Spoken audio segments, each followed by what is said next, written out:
C'est l'heure de... C'est l'heure de politique en partenariat avec Slate.fr. Bonsoir Jean-Marie Colombani. Bonsoir. Bien Roselyne. dissipé avec votre ami Bruno Roger Petit Bien à côté. sûr. Alors rien ne se passe comme prévu, les certitudes s'effondrent, l'indécision et la confusion règnent en maître. Et cette campagne sent mauvais, de l'aveu même du président de la République. C'est un François Hollande inquiet qui met en garde les Français contre les programmes où la forme l'emporte sur le fond. Mais cette campagne sent mauvais aussi parce que François Fillon accuse le président d'être à l'origine des mauvaises odeurs. Selon le candidat de la droite, un cabinet noir serait dédié à sa chute. Mais il est vrai, cette campagne ne diffuse pas une odeur de sainteté, les affaires, les coups bas, les manigances, la routine, quoi. Mais surtout, cette drôle de campagne bouscule les candidats des deux partis régnants, le PS et l'ancien RPR, au profit d'une forte attraction pour les partis d'extrême, de gauche et de droite. Marine Le Pen caracole en tête dans les sondages. Jean-Luc Mélenchon fait son entrée dans le quator de tête. Et un autre est apparu soudain dans le ciel. Depuis quelque temps, Emmanuel Macron qui reste le favori. Un jeune homme si parfait, c'est le titre de votre livre, paru chez Plomb. Bonsoir Anne Fulda. Bonsoir. Vous êtes grand reporter au Figaro et vous sortez donc ce livre sur Emmanuel Macron.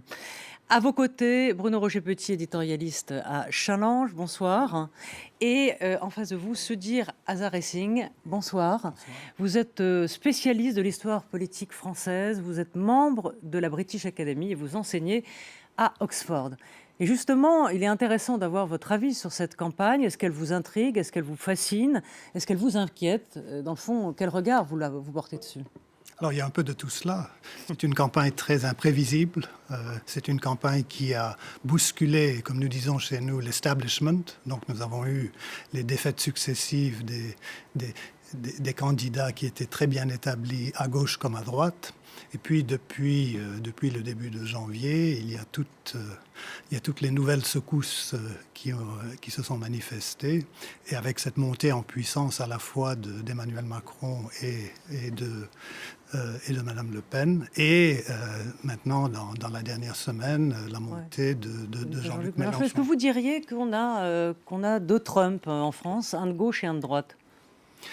Je pense que ce serait un peu excessif de comparer Mélenchon à Trump. Il y a certainement une dimension populiste dans ce qu'il fait, mais je pense que c'est essentiellement, comme l'a dit le président lui-même, c'est un tribun de gauche et il surfe un peu sur le désenchantement qu'il y a à gauche pour une vraie tradition, disons, progressiste et peut-être un peu aussi révolutionnaire.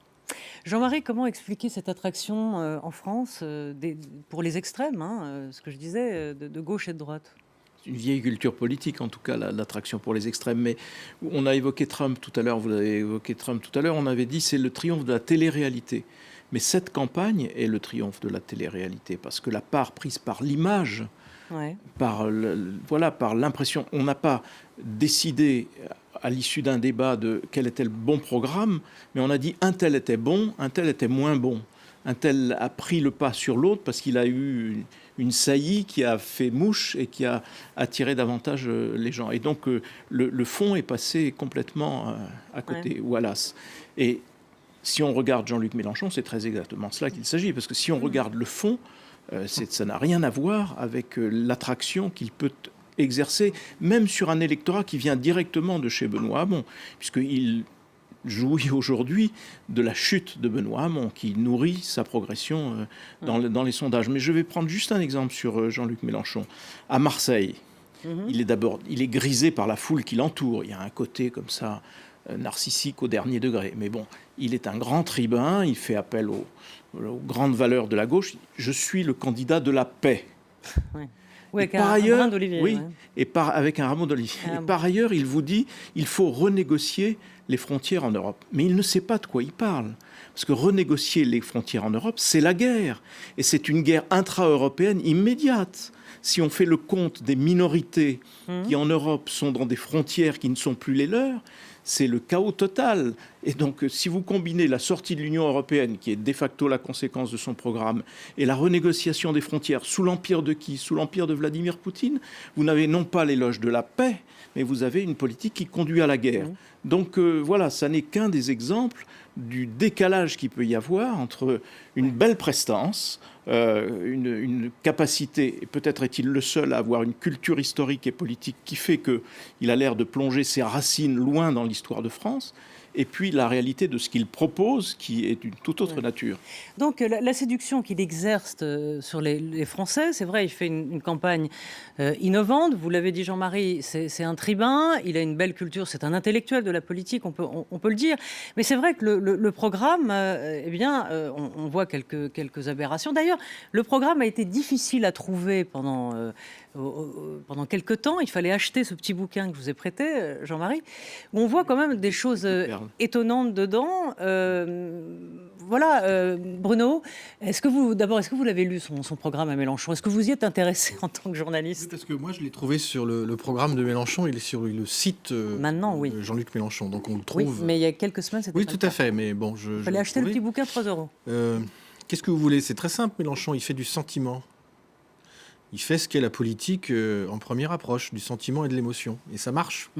Ça marche Il est pas parce le seul. que, effectivement, il est aujourd'hui perçu. Il y avait une enquête d'Elabé hier réalisée pour nos camarades de BFM Télé qui démontrait que vous avez plus de 20% des Français qui considèrent qu'il est le plus proche de leurs préoccupations.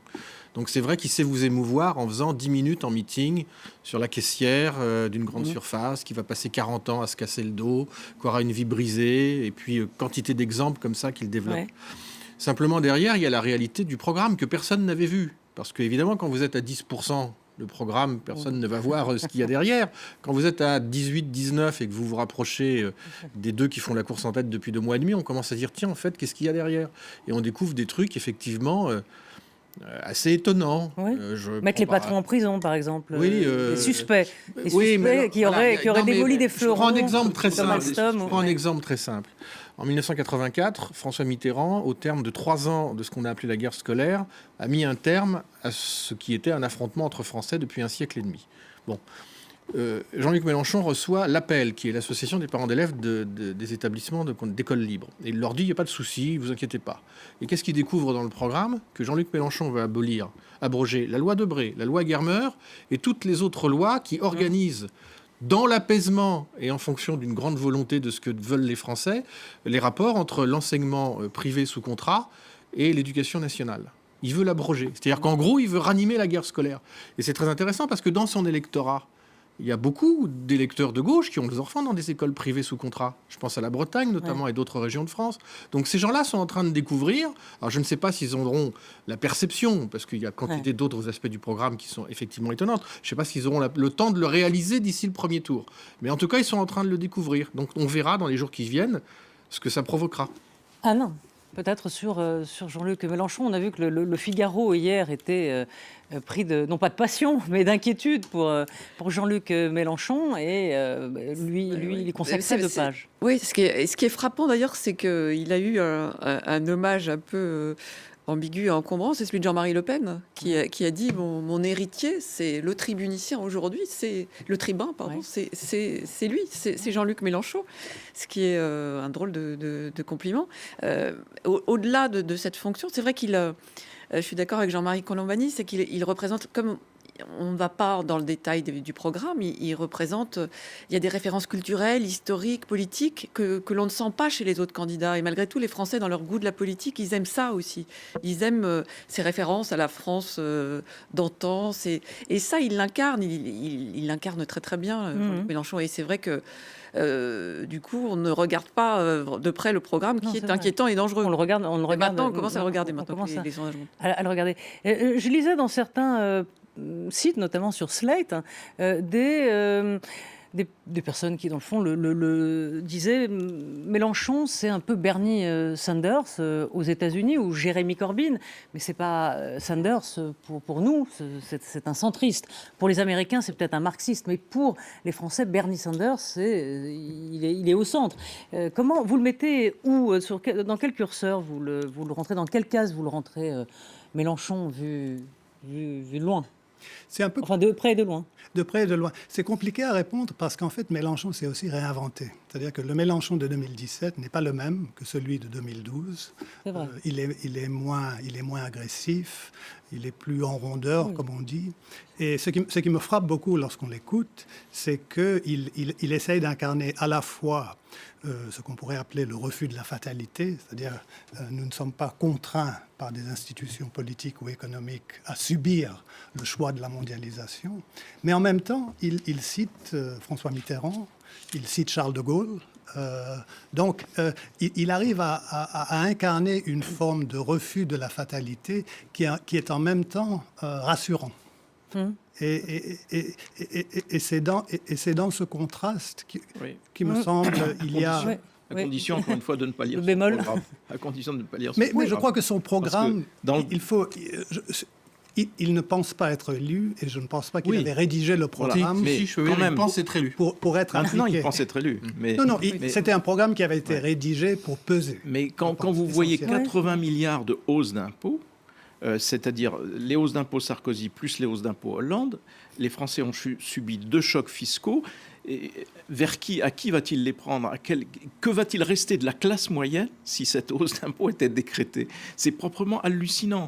Donc il y a vraiment une inattention totale et une campagne qui est encore une fois totalement dominée par les effets d'image et par les effets de compétition. La presse d'ailleurs elle-même est plutôt préoccupée par ce que Michel Rocard appelait le jeu de loi ou la course de chevaux, plutôt que par la bataille des programmes, dont on ne voit pas d'ailleurs, au terme de cette campagne, quel thème a surgi, quel thème de fond, quelle idée de fond sur le destin de la France a surgi de cette campagne. Il n'y en a pas, parce que le débat n'a pas été là-dessus du tout.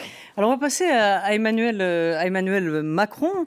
Les adversaires d'Emmanuel Macron lui font ce reproche principal, c'est de vouloir plaire à tout le monde, à la gauche, à la droite, aux jeunes, aux vieux. Et en vous lisant, Anne Fulda, on se dit que c'est une vieille histoire chez Emmanuel Macron. Et moi, il y a un extrait qui m'a fait beaucoup rire. Vous dites, c'est Alena, je crois. Vous dites donc il ne restait jamais le week-end sur place et gardait toujours une espèce de distance envers sa bande de copains, plutôt amateurs de black potash et de soirées karaoké et académie de la bière. Preuve qu'il n'était pas dupe. Un jour, ses camarades de promo piratèrent sa boîte mail et envoyèrent un message signé de lui avec comme texte « Chers tous, vous me voyez tous les matins, je vous fais la bise, je vous souris, mais au fond de moi, je vous méprise profondément. » C'est assez... Voilà, c'est assez macronien, on va dire, quand on voit le personnage aujourd'hui. Oui, Est-ce que, dans le fond, cette séduction qu'il a, elle est fausse? Est-ce qu'elle est... ou elle est bon, déjà, la séduction, c'est vrai qu'elle est quand même propre à tous les hommes politiques qui ont tous une faille narcissique énorme. Ça va pas. Oui. Bon, c'est un psychologiser, constat de on a départ. compris, oui. Voilà. Ouais. C'est l'axiome de base. Voilà, c'est l'axiome de base. C'est vrai que chez lui, il y a évidemment ce désir de séduire, mais encore plus, c'est plus révélateur et peut-être inquiétant dans certains cas, c'est cette phobie de cliver et de déplaire. Qui est donc ça explique son positionnement politique. Certains de ses amis le disent d'ailleurs de Léna, enfin plus ou moins amis d'ailleurs, puisque même sa femme dit qu'en fait il a besoin de personne, qu'il n'a pas vraiment d'amis, que c'est quelqu'un qui est très affable, il semble être dans l'empathie avec toutes les personnes qu'il rencontre, mais en réalité c'est quelqu'un qui se suffit à lui-même. Et c'est vrai que le plus frappant, c'est ça, cette angoisse de diviser, en fait. Ouais.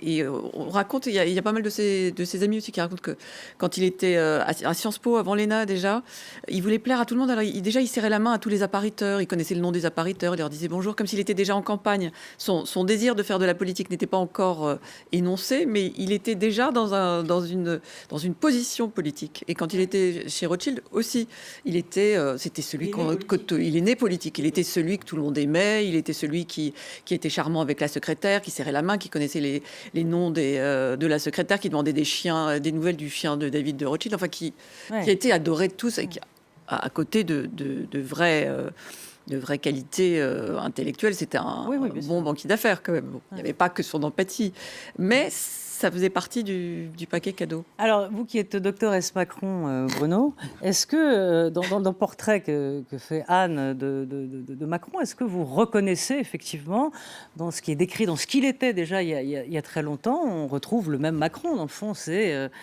une continuité, l'avatar de lui-même, je dirais. Moi, je pense que on fait une erreur d'analyse quand on considère qu'il est aimable avec tout le monde parce qu'il ne veut pas cliver, il ne veut pas opposer. C'est une façon de séduire.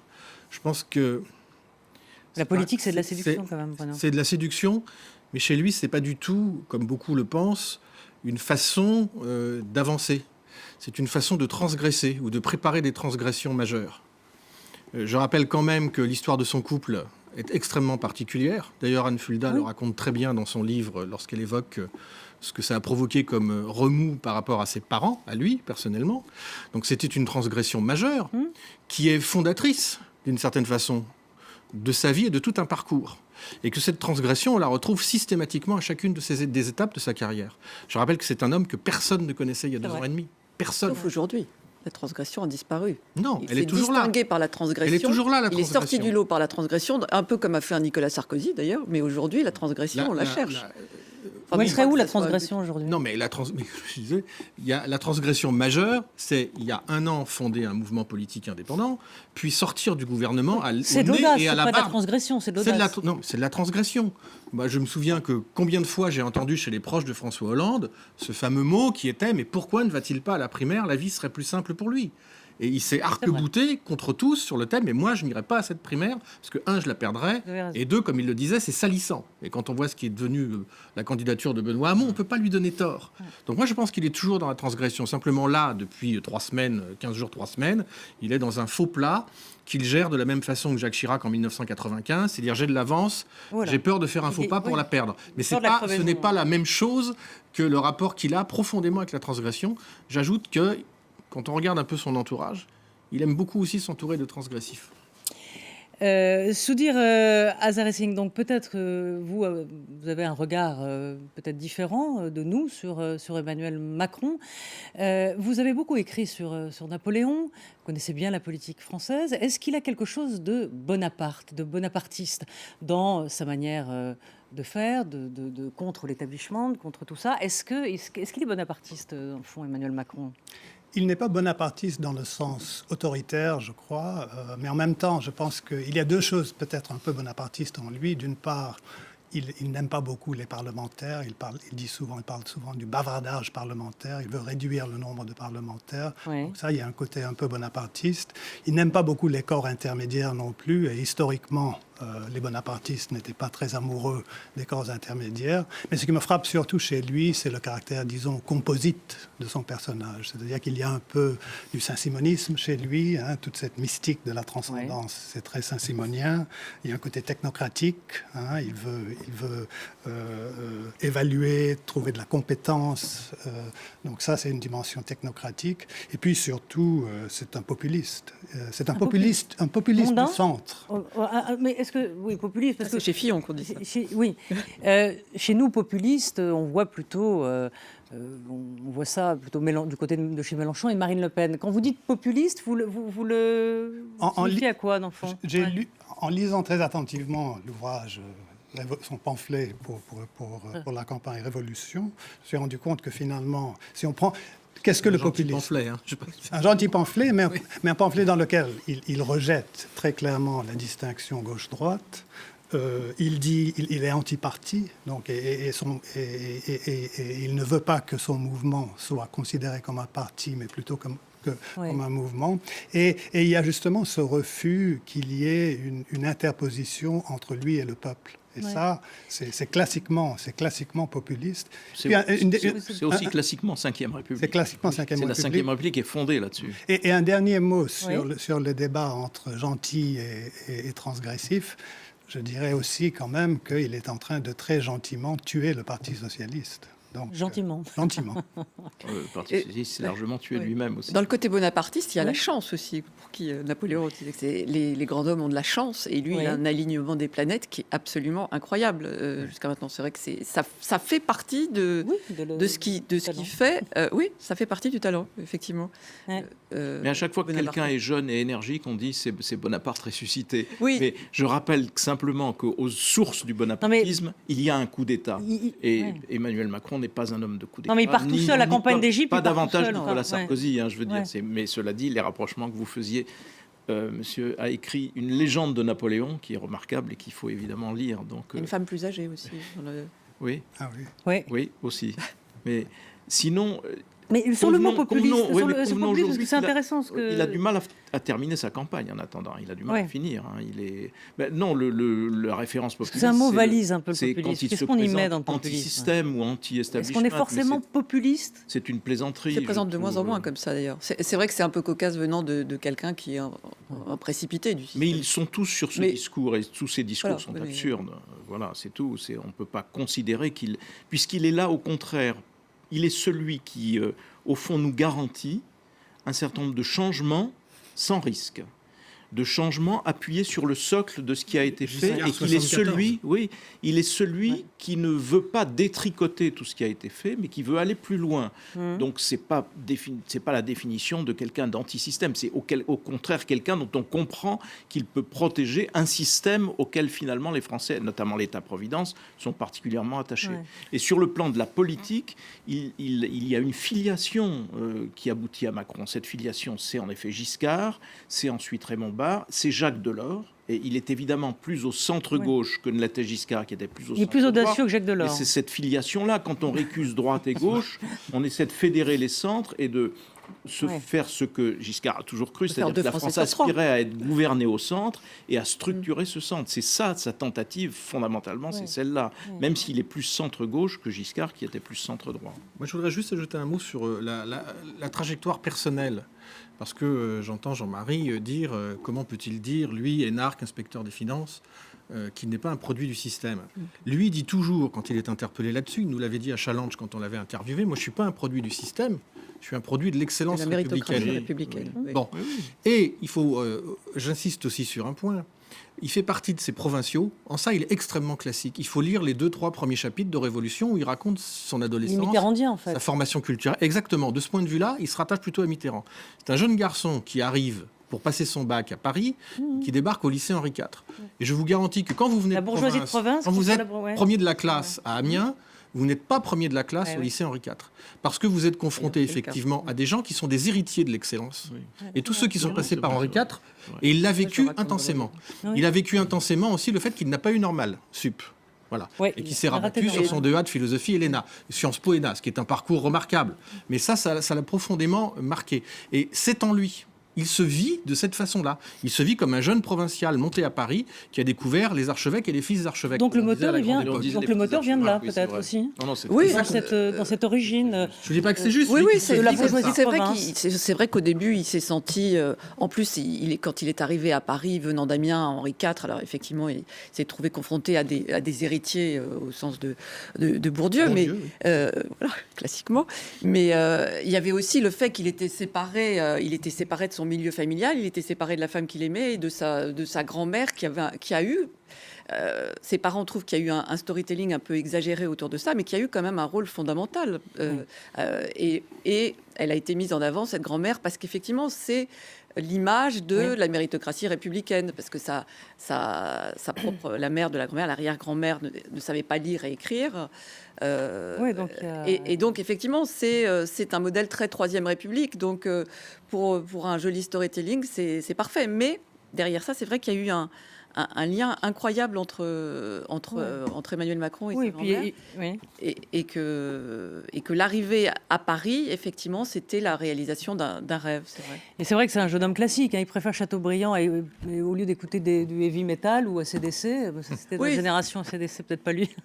Mais bon, je ne sais pas si on écoutait ACDC. En fait. Non, Je ne suis pas sûre. Non, c'est vrai on a dit qu'il était moderne. En fait, il est moderne Oui. parce qu'il est jeune. Mais par exemple, c'est pas du tout un geek. C'est pas quelqu'un. Oui, c'est ça. L'un de ses amis qui est à l'ENA me disait qu'il n'avait pas Facebook avant, il n'était pas sur Facebook avant d'être ministre de l'économie. C'est pas quelqu'un qui est dans les réseaux, c'est quelqu'un qui aime il aime les auteurs classiques, il a une culture classique, oui. Alors, on va passer au cas de François Fillon. Fillon qui se débat, hein, qui se vit comme l'homme qui a traversé le feu et qui peut éventuellement en sortir moins brûlé qu'il peut espérer. Donc, écoutez-le, c'était hier à Lyon en meeting. Je ne serai pas le président de l'austérité, pour la simple raison que l'austérité, le sang et les larmes, les Français la subissent aujourd'hui. Je suis l'interprète de ces classes moyennes. Je suis leur candidat.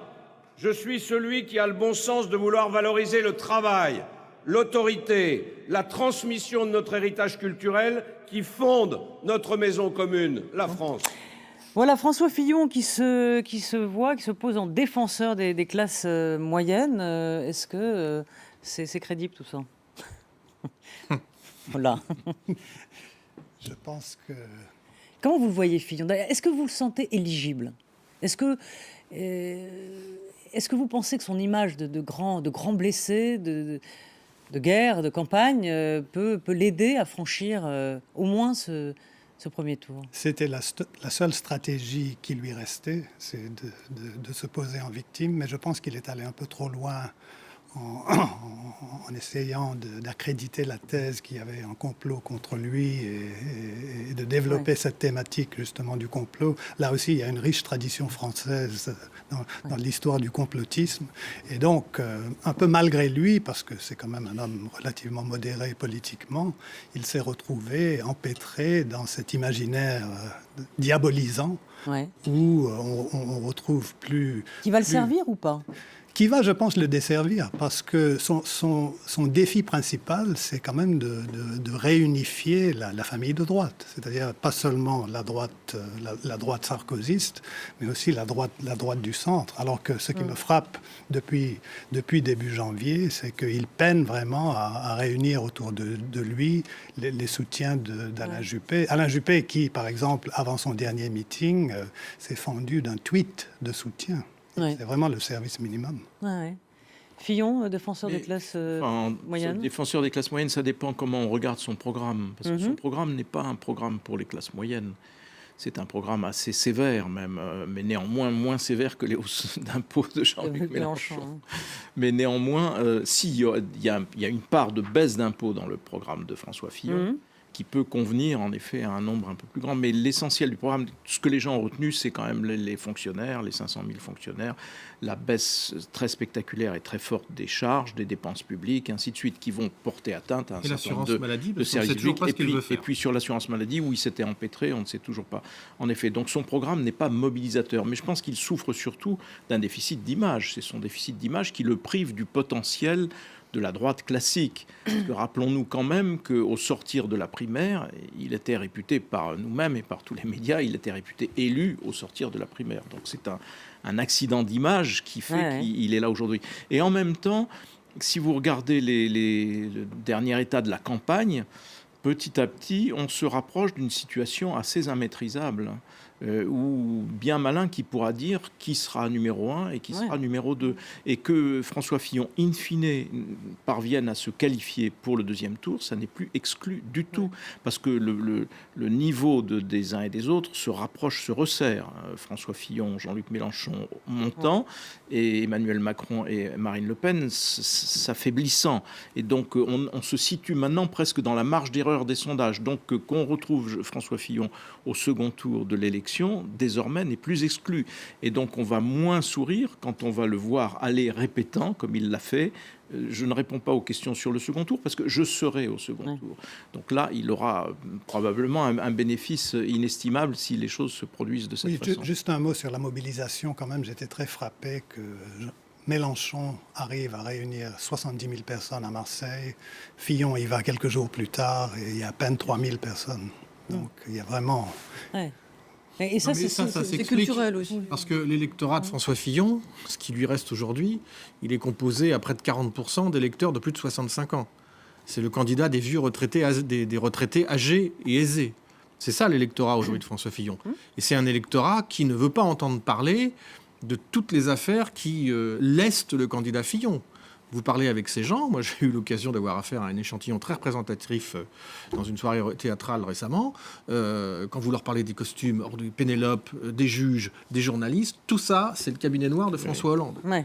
Et ils sont ultra mobilisés là-dessus. C'est pour ça qu'à la surprise générale, il est toujours pointé entre 18 et 20% des intentions de vote. Ce qui, compte tenu de ce qui lui est arrivé, du déchaînement qu'il a subi, est énorme. Qu'il y ait encore 18 à 20% de Français prêts à voter pour un tel candidat, c'est assez exceptionnel. Et malheureusement, je pense que c'est inquiétant pour ce que ça dit de l'état d'une partie de l'opinion du pays. De droite en France, cela dit, sur le cabinet noir, je rappelle que le Canard enchaîné cette semaine a consacré pratiquement une page à cette légende. Ouais. Donc il faut lire cela parce que quand même c'est très instructif.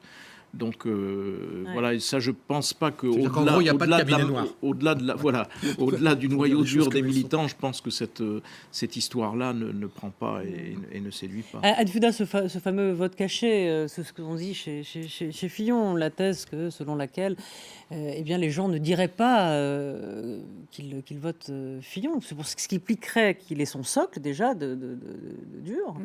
Et puis ceux qui finalement auront un réflexe de l'isoloir. Oui, c'est ce qu'on disait pour Giscard en 81. Oui, ça n'a jamais eu lieu. Non, sauf que, pardon.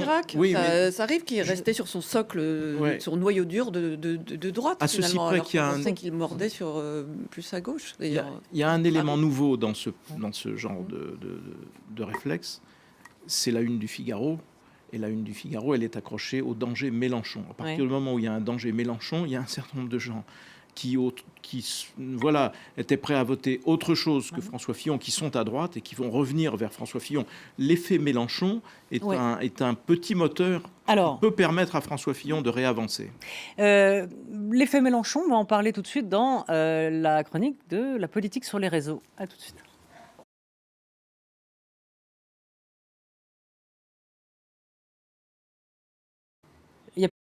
C'est pas...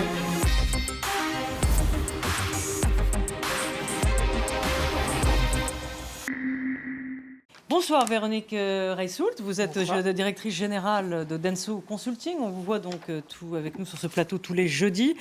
Donc c'est le clip de campagne officiel qui sont sur les télévisions en ce moment. On peut les voir, ils sont diffusés à des heures de grande écoute sur les chaînes de télé, mais aussi visionnés sur le net. Qui est le gagnant ? Alors, le grand gagnant, on va déjà dire qu'ils font quand même un service minimum globalement, les candidats, autour de ces fameux clips de campagne officielle, parce qu'ils ne sont même pas sur leur chaîne YouTube, ils ne les relaient pas tellement, ils ne sont pas sur leur site, donc ils ne les poussent pas vraiment. Mais le grand gagnant, c'est plutôt la grande gagnante, c'est Madame Le Pen. Quand on va sur YouTube et qu'on regarde quel est le nombre de vues, c'est de loin Marine Le Pen et son clip officiel qui est le plus vu, avec plus de 923 000 vues. Donc c'est un succès très important. Alors, il est aussi très critiqué, il y a beaucoup de parodies, mais globalement... Marine Le Pen face à la mer, seule, c'est ça, seule, vents et marées. Exactement. C'est un recyclage, en fait. Voilà. Oui, mais en tout cas, ça plaît. Le deuxième, c'est Monsieur Poutou, avec 300 000 vues. Là, on va dire que c'est beaucoup de curiosité et d'incompréhension dans les commentaires. C'est-à-dire les gens ne comprennent pas du tout son clip officiel où il fait une parodie de l'émission. On ne comprend même pas ce qu'il veut dire. Donc, voilà, on n'est pas couché. Voilà. Donc ça marche pas. C'est numéro 2 quand même. On va dire qu'en vue, ça fonctionne, 300 000 vues, mais il y a une incompréhension autour. On comprend rien. Après, vous avez Mélenchon qui arrive avec 61 000 vues. Il faut voir quand même la distance par rapport à Madame Le Pen. Vous avez ensuite en quatrième Monsieur Asselineau à 54 000 vues. J'attire votre attention sur Monsieur Asselineau. Pourquoi ? Parce que non seulement il arrive en quatrième en nombre de vues sur YouTube, mais en plus ça reste le site le plus consulté de campagne. Donc il y a une vraie interrogation autour de cet homme. Les internautes se posent des questions sur lui. En tout cas, voilà, il questionne, il interroge. Ensuite, vous avez Monsieur Hamon, Monsieur Fillon, Monsieur Lassalle, Monsieur Dupont-Aignan, Madame Artaud, Monsieur Cheminade et le dernier, et honnêtement c'est une énigme, c'est Emmanuel Macron qui arrive avec à peine 4000 vues. Alors on va dire que globalement le clip de campagne, c'est pas ce qui intéresse le plus, le clip officiel. Ils ont aussi été mis en ligne sur des tas de médias, sur le Figaro, enfin un peu partout, le Parisien, donc ils sont aussi vus à travers ces médias. Mais c'est quand même un signe intéressant de se dire que le favori ne suscite pas plus d'intérêt que ça. Finalement, ce qui est le plus vu aujourd'hui autour de lui, c'est le clip de lancement de son mouvement En Marche, ou sinon, il y a un clip. Il faut dire que l'intérêt était antérieur. Macron, oui, mais c'est quand même un sujet, être le dernier. Est-ce que la curiosité n'est pas tarie sur Emmanuel Macron, peut-être je ne sais pas. En tout cas, c'était interrogeant. Bon. J'ai trouvé que ce chiffre était c'est vrai. étrange. Alors après, si je regarde en termes d'engagement sur ces clips, il arrive en 4e position. Le premier, le plus engagé, c'est Fillon. Ensuite, c'est Hamon. Ensuite, c'est Mélenchon. Monsieur Macron arrive en 4e. Et ensuite, Madame Le Pen. Ce qu'on appelle l'engagement, c'est le nombre de reprises de ces clips, de partage, de commentaires, etc. D'accord. Alors, François Fillon, c'était celui dont on parlait le plus sur les réseaux sociaux. Donc, évidemment, pas forcément en bien, la plupart du temps. Ces histoires de costumes et compagnie. Mais là, il est doublé cette semaine. Alors, devinez par qui ? Vous allez nous le dire. Par Monsieur Mélenchon. Oui. Sur les réseaux sociaux, on a parlé de lui, on a beaucoup parlé de lui. Il faut quand même se dire que depuis le début de la campagne, François Fillon est toujours numéro 1. Donc il s'est passé quand même quelque chose cette semaine. Alors certes, comme vous le disiez, pas toujours numéro 1 pour des bonnes raisons, mais en tout cas, on parlait beaucoup de lui. Là, on parle beaucoup de Monsieur Mélenchon. Il a 29,6% de part de voix sur les 5 premiers candidats. Ça représente à peu près 774 000 messages. Donc on a beaucoup parlé de lui. Ce qui est intéressant, c'est de regarder les émotions. On en a souvent parlé autour de lui. Rappelez-vous, ces derniers temps, Blue nous avait permis d'identifier qu'il y avait beaucoup de joie. Bien, il y a toujours autant de joie autour de M. Mélenchon, mais il y a un peu de confiance aussi qui apparaît à 20%. Et surtout, c'est intéressant, et ça rejoint les propos que vous aviez, en tout cas les internautes vous suivent, c'est la notion de crainte qui commence à apparaître. Avant, en fait, Jean-Luc Mélenchon avait à peine 5% de crainte, là il y a 15% de crainte, et cette crainte, c'est la peur des extrêmes, et on commence à avoir peur de son programme. Donc c'est pas forcément très positif. On parle beaucoup de lui, mais pas tant que ça en bien, même si bien sûr il a toujours ses soutiens qui sont Qu'est-ce qui revient dans les craintes sur le programme, les inquiétudes? Il y a des thèmes particuliers, non? En fait, ce qui ressort le plus fortement, c'est le fait que c'est un extrême et que son programme n'est pas applicable et que c'est compliqué. Et il est beaucoup comparé à Marine Le Pen dans la réalité de son extrémité. Après, il y a 2 candidats sur lesquels il faut peut-être revenir en soi sur les émotions. Il y a M. Fillon qui a plus de 65% de confiance. Il est perçu aujourd'hui comme le candidat qui représente le plus l'alternance. Il a 13% de colère contre lui, très fortement. Mais ce qui est intéressant, c'est que la sortie qu'il a faite sur « Je ne vous demande pas de m'aimer » a déclenché sur le web pas mal de réactions, et des réactions de personnes qui disaient on est d'accord, on l'aime pas, mais il va falloir voter pour lui. Et donc, il crée une espèce de confiance par ce point-là. Ensuite, vous avez M. Macron, où c'est intéressant de regarder, il avait 53% de confiance la semaine dernière. Là, il en a 32%. Mais surtout, ce qui est intéressant, c'est qu'il y a un peu de colère qui commence à monter. Et cette colère, elle est le fait qu'il est la relève de Hollande, et c'est ça qui sort le plus. Ah oui. Et c'est surtout ses soutiens. Il y a 2 soutiens qui sont très controversés, qui est Mohamed Saou et Bernard-Henri Lévy. Les 2 déclenchent pas mal de colère dans les commentaires autour d'Emmanuel Macron cette semaine.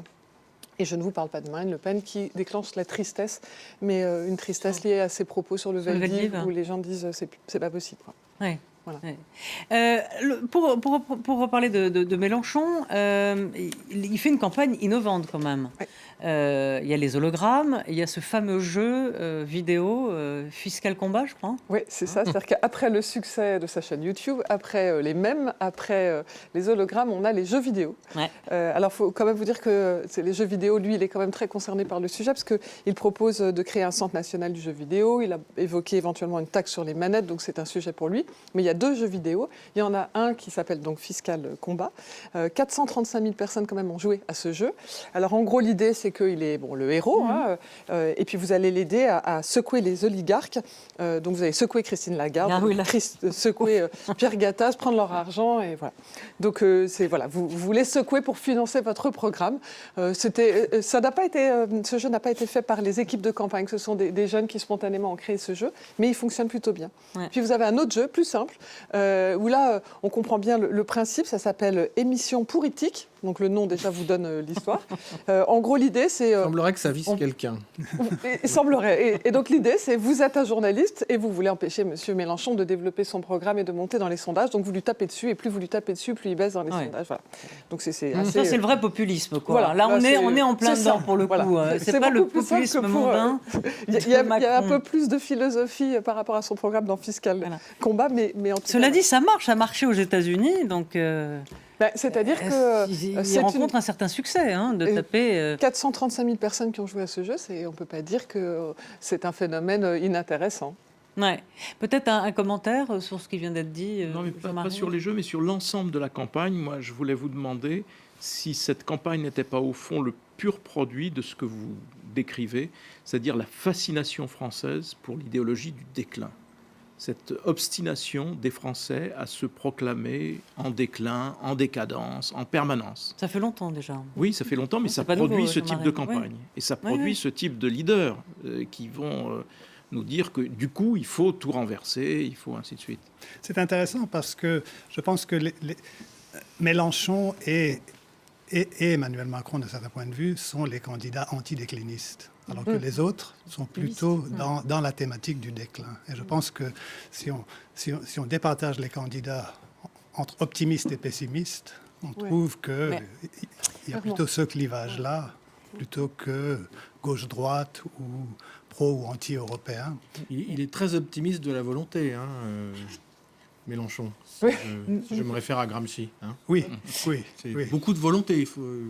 Merci beaucoup, merci Véronique Reissoult. Merci à tous. Je rappelle donc les titres respectifs de vos livres. Anne Fulda, donc si vous voulez tout savoir sur Emmanuel Macron, un jeune homme si parfait, c'est chez Plomb. Et puis si vous voulez savoir non pas la vie et l'œuvre, mais l'œuvre politique vue par Bruno Roger Petit sur François Fillon, le pire d'entre eux, chez Stock, eh bien voilà, vous avez de la lecture. Merci à tous. Merci à Pauline Hellman d'avoir préparé cette émission, à toute l'équipe technique. À bientôt. Merci.